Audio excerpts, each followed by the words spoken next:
Bienvenidos a Ayer y Hoy en la Libre, el podcast oficial de la Universidad Escuela Libre de Derecho. En esta 10ª temporada, exploraremos los desafíos más relevantes del derecho contemporáneo: inteligencia artificial, justicia ambiental, ética procesal, derecho administrativo y más. Cada semana analizamos casos, doctrina y jurisprudencia con el respaldo académico de especialistas y docentes de alto nivel.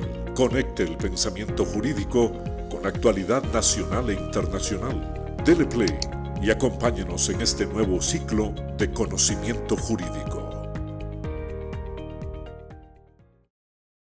Hola a todos y todas, les saluda Maureen Salguero, conductora del podcast Ayer y Hoy en la Libre. Y bueno, después de todas estas temporadas y tantos y tan valiosos episodios, hoy tengo la dicha de entrevistar a alguien que habla de mi materia favorita, que es el derecho constitucional, y enhorabuena por todos aquellos, no solamente estudiantes que también vienen a este podcast, sino aquellos que ya están en el ejercicio de la profesión, para que puedan mantenerse actualizados o eventualmente incluso repasar aquellas cosas que durante tanto tiempo aprendimos a nivel universidad y que vale la pena dejar el dedo ahí en el renglón. Hoy tenemos como invitada a la licenciada Lana Fonseca Lobo. Ella es licenciada en Derecho y especialista en Derecho Notarial y Registral por la Universidad Escuela Libre de Derecho, jueza interina, actualmente destacada en el Tribunal Contencioso Administrativo, egresada del programa de formación inicial para aspirantes a la judicatura de la generación 11, egresada del doctorado académico en Derecho por la Escuela Libre de Derecho, con énfasis en Derecho Administrativo y Constitucional, o sea que para mí a partir de ahora un referente. Primero Dios en algún momento pueda alcanzar todos esos títulos. Bienvenida, licenciada, un placer tenerla en el podcast. Bien, muchas gracias. Más bien, gracias a ustedes por recibirme por acá. Encantadísimos. Bueno, por ahí tuve la oportunidad de leer la monografía, cuyo título es Cosa Juzgada Constitucional, un análisis en retrospectiva de la jurisprudencia nacional. Es bastante amplio, es hecho, me parece, de una manera magistral, me encantó. Pero hoy lo vamos a desglosar brevemente, un poquitito, pero sin dejar de invitar a que las personas vayan a nuestra revista Tribuna Libre y puedan consultarlo. Por ahí lo buscan, creo que es el número 6, si no me equivoco. Así es. Bueno, vamos a hablar efectivamente de la cosa juzgada. ¿Y por qué es que se considera la cosa juzgada no solamente una institución procesal, verdad? Que recuerdo haberlo estudiado gracias primeras clases de en las derecho. primeras clases que yo recuerdo desde siempre. Yo creo que es transversal el tema de la cosa juzgada en materia de derecho, pero también un derecho fundamental y quizás más importante y un pilar del derecho constitucional en sistemas como el nuestro. Sí, vamos a ver. Si tomamos como punto de partida que la cosa juzgada constitucional es ese efecto que tienen las sentencias o lo que implica que una sentencia, una vez que sea dictada o que un caso no pueda volver a ser conocido por otro tribunal, evidentemente tenemos que tomarlo como un derecho fundamental. Pensemos en una seguridad jurídica. ¿Qué pasaría, por ejemplo, que un caso no tenga fin, que se conozca hoy, nos dicten una sentencia y que mañana, por ejemplo, se pueda volver a conocer porque la parte está inconforme y pueda volver a plantear nuevamente el recurso? Entonces, si partimos y tomamos como esa hipótesis primaria, evidentemente lo tenemos que considerar como un derecho fundamental. Esta génesis no es novedosa, sino más bien que se remonta incluso desde el derecho romano. Desde aquella época ya se venía hablando la regla non bis in idem, evidentemente la hemos escuchado todos en algún momento. Entonces, desde aquel momento se hablaba de que no se podía juzgar dos veces una misma situación. Esa regla se extrapola a diversas normativas. Tenemos, por ejemplo, el Código Napoleón, donde ya en aquel momento se plasmaba también esa prohibición. Y si lo traemos al contexto nacional, tenemos evidentemente que ya para el proyecto de la Segunda República, o la Constitución de la Segunda República, ya se venía plasmando la idea de que no podíamos, o que no se podía conocer o juzgar nuevamente los hechos. Hoy por hoy lo tenemos plasmado en el artículo 42 de la Constitución Política y consecuentemente entonces está en la parte dogmática. Al estar en la parte dogmática de la Constitución, ¿qué quiere decir? Esto es un verdadero derecho, justamente pensando en la seguridad. Entonces, así lo ha venido definiendo la Sala, lo ha venido también definiendo no solamente a nivel jurisprudencial, sino también a nivel doctrinario. Rubén Hernández Valle, por ejemplo, dice que se trata de mantener un equilibrio tanto el Estado de Derecho y el equilibrio procesal, justamente en aras de la seguridad jurídica y para que quienes se acerquen a instancias judiciales logren obtener una verdadera respuesta o una verdadera solución al conflicto. Entonces, estas situaciones son las que implican o las que merecen que ese concepto de cosa juzgada como tal se reconozca como tal un derecho fundamental al que todos deberíamos tener acceso, ¿verdad? Licenciada, fue muy interesante porque leyendo la monografía incluso usted hacía referencia al proyecto de ley de constitución que tuvimos.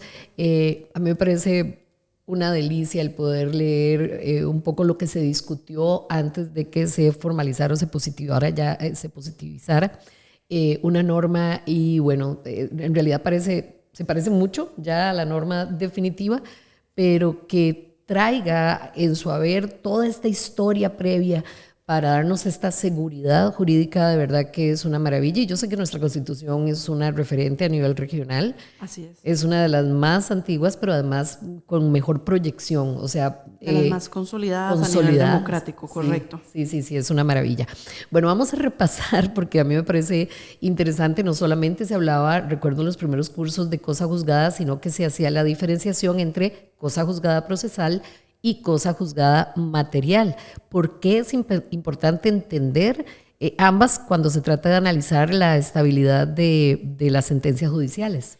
Sí, como usted lo dice, efectivamente, el aprender la diferencia de cosa juzgada formal y cosa juzgada material se remonta a las primeras clases de derecho nuevamente. Es que es un concepto tan básico, pero que tal vez no logra entenderse en su complejidad como tal. Básicamente la diferencia radica en el efecto procesal que podría tener. ¿A qué me refiero? Hablamos de cosa juzgada formal cuando la sentencia se dicta en un proceso y no puede ser conocida en ese proceso, pero sí podría conocerse o revisarse en un proceso posterior. Ejemplo clásico, una sentencia en pensiones alimentarias. Se dicta hoy una sentencia, se impone un monto, pero con el cambio de circunstancias podría pensarse una modificación, ya sea en aumento o en rebaja. Entonces ese es el ejemplo clásico de una cosa juzgada formal. Por otro lado, tenemos más bien la cosa juzgada material, donde hay una imposibilidad de que se conozca, ya sea dentro del mismo expediente o en un expediente posterior. Ejemplo, las sentencias que se emanan de la Sala Constitucional. Entonces, ese es justamente el efecto o la diferencia que podría darse y el por qué se tienen que distinguir.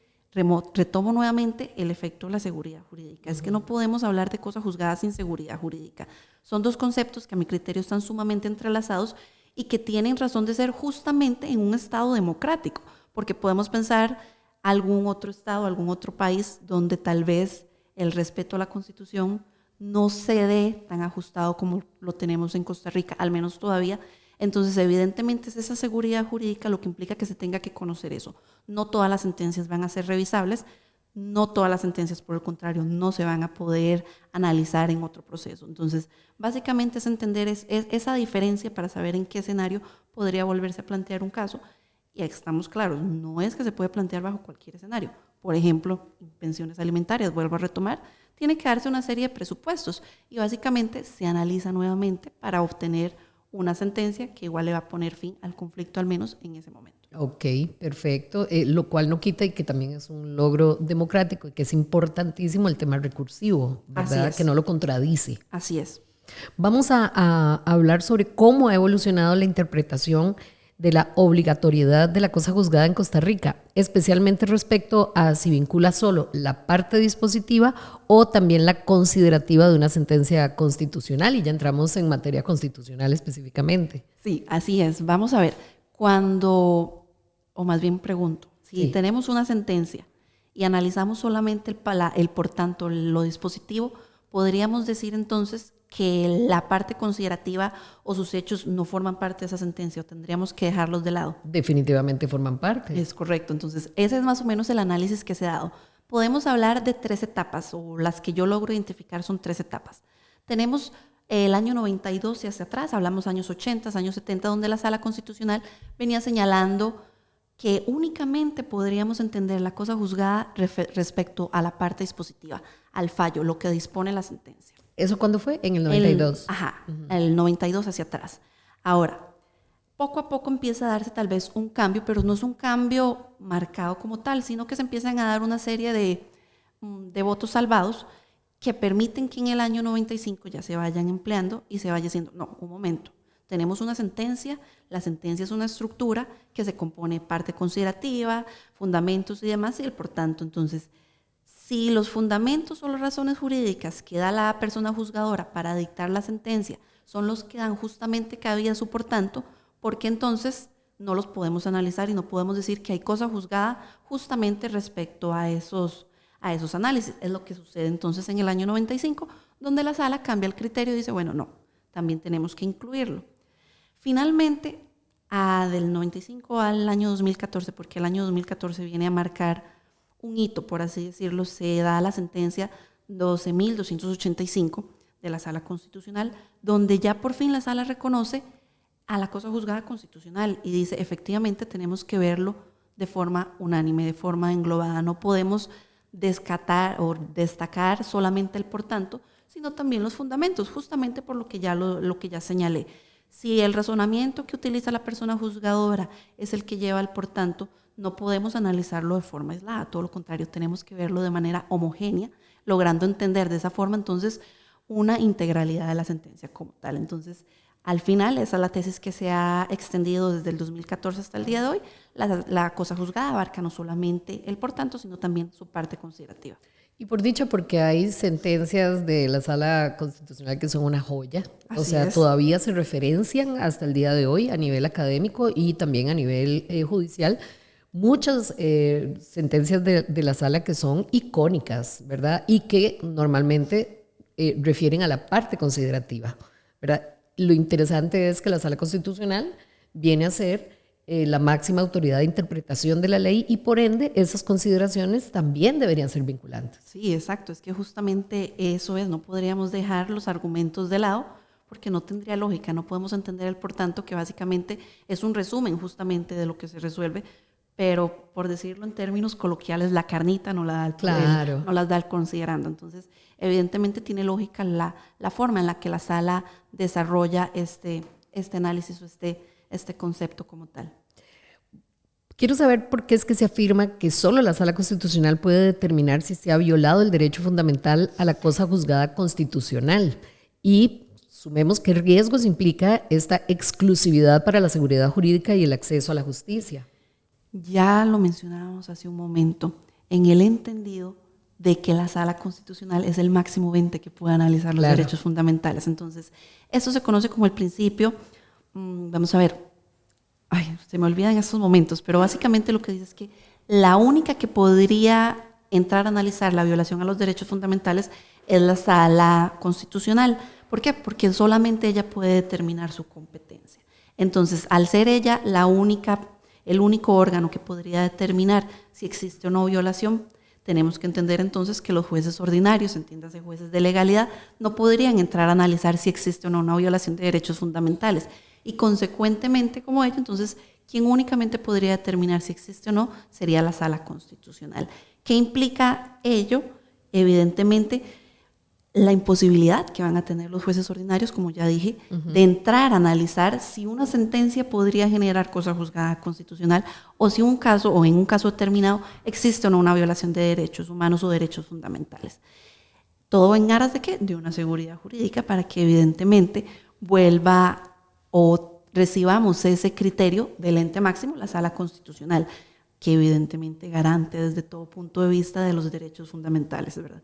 Yo voy a colar también una pregunta con respecto a lo vinculante que es erga omnes, más no para la sala, porque ahorita que hacemos este repaso, digamos, de las décadas anteriores, estos cambios de criterio favorecen el tema de la justicia en general. Es importantísimo porque si no, quedaríamos estancados en un momento histórico que no se ajustaría a las nuevas realidades.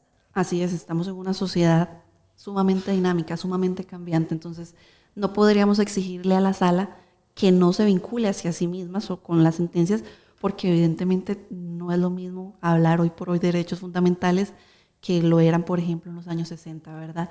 Entonces, esto es lo que le permite justamente a la sala tener esos abordajes y poder cambiar de criterio, porque la sala perfectamente dice, sí, he venido sosteniendo A, B y C, pero es que resulta que tenemos este otro escenario y ahora podemos decir, entonces que la tesis no va a ser esta, la tesis va a ser Z. Entonces, evidentemente, es un marco delimitante para las demás personas operadoras del derecho, pero que no lo limita a sí mismo para entrar a analizar incluso su propia jurisprudencia. Y enhorabuena. Así es. ¿Cómo afecta la eficacia, hablando de la eficacia erga omnes, de las sentencias constitucionales a la noción clásica de identidad de sujetos en la cosa juzgada y qué consecuencias tiene esto en la práctica judicial cotidiana? Esto también me recuerda algunas clases porque la identidad de sujetos en materia constitucional y también son 3 identidades, ¿no? De sujeto, causa, objeto y causa. Así es. En la materia, en la cosa juzgada constitucional se tiene que dar la misma triple identidad, por así decirlo. En el entendido, eso sí, que el efecto que se va a dar no es interpartes, como sucedería, por ejemplo, en una sentencia de legalidad. ¿Qué quiere decir esto? Que la sentencia puede vincular a los demás. Entonces, si la sala determina que sea una violación del derecho a la salud para Pedro, porque está sucediendo A, B y C, puede ser entonces que abarque a todas las demás personas. En mismas circunstancias. Así es. Enhorabuena por eso también, porque yo no sé, el derecho constitucional es para mí de lo más garantista que hay de un tema de verdadera justicia. Yo sé que el circulante de la Sala Constitucional es elevado, impresionantemente alto.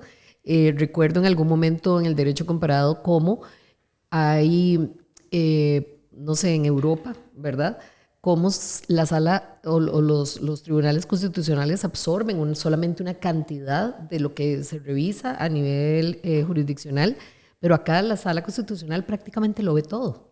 Sí, bien.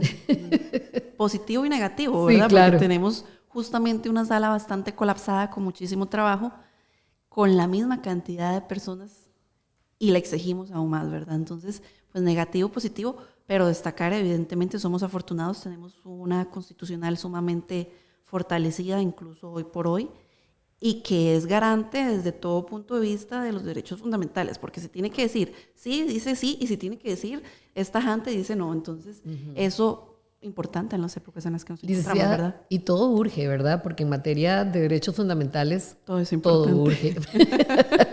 Y aún así tienen que multiplicarse, me imagino ustedes. Así es.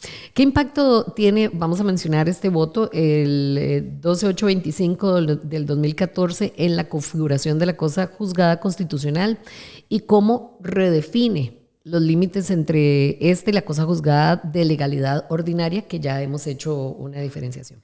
Sí, este voto así lo categoriza, es un hito histórico justamente porque ya entra a analizar qué es una cosa juzgada constitucional, en qué supuestos podríamos hablar de cosa juzgada constitucional, qué sentencias de la sala o generan cosa juzgada constitucional. Hablamos de sentencias estimatorias, sentencias desestimatorias, pero que tienen análisis por el fondo. Entonces, ya en esos supuestos los encontramos plasmados en este voto. El voto viene a señalar muy marcadamente, resaltar la importancia del derecho a una cosa juzgada, cuáles son las características que la diferencian con la cosa juzgada de legalidad, entre ellos, como ya lo vimos, el efecto erga omnes, la posibilidad de que solamente la sala la pueda dictar, que no excluye más bien al juez ordinario de que pueda analizarlo, justamente porque estamos hablando en materia de derechos fundamentales. Entonces cambia el paradigma que se venía dando o que tenía la sala anterior a ello,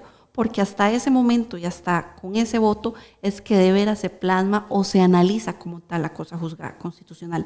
Antes a ello pues teníamos par de nociones, pero no reflejadas o no explicadas tan ampliamente. Ese es un voto que para todos los estudiantes de Derecho debería ser de lectura, básico, exacto, lectura obligatoria, justamente porque logra explicar y lo explica de muy buena forma cuál es la diferencia que existen entre estos dos tipos de sentencias, ¿verdad? ¿Quién redacta?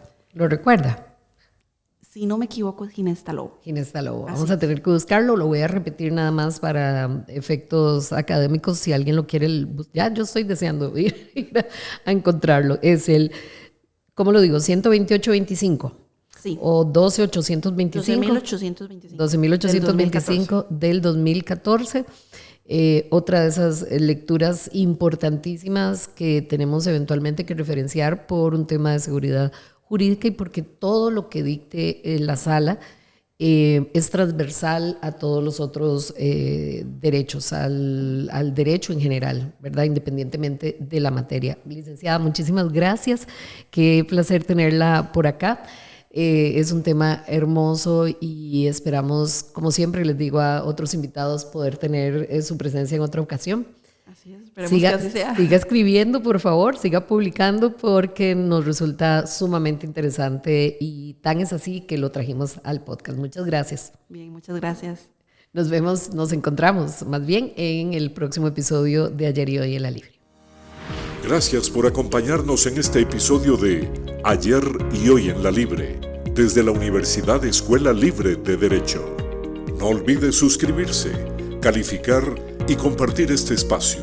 Su voz impulsa el debate jurídico costarricense.